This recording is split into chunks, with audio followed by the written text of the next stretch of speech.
আচ্ছা, এই যে এখানে এমআই হোটেল দেখা যাচ্ছে, আর এই স্ট্রিটটার নাম বেনকুলিন স্ট্রিট। এই স্ট্রিটটা ধরে বেশ অনেকগুলো বেনকুলিন হোটেল।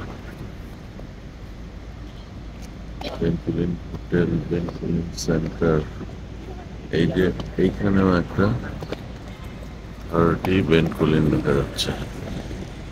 তারপরে আমরা এই বেনকুলিন এমআই হোটেলের পাশে বেনকুলিন হোটেলে আছি। আবার এখানে স্ট্যান্ড হোটেল, এটাও যদি দেখাই বেশ বড়।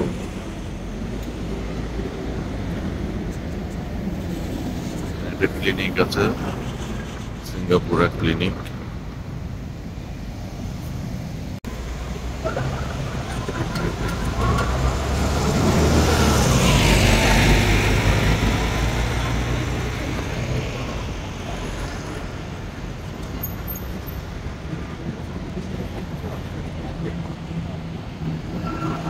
বেনকুলিন স্ট্রিট আমি একটু আগে যেটা দেখিয়েছিলাম সেখান থেকে সোজা এসে এখানে বেনকুলিন স্ট্রিটটা শেষ। এখানে এই সোজাটাই বেনকুলিন স্ট্রিট চলে গিয়েছে। আবার এখানে হলো বাস স্ট্রিট, এটা বাস স্ট্যান্ড।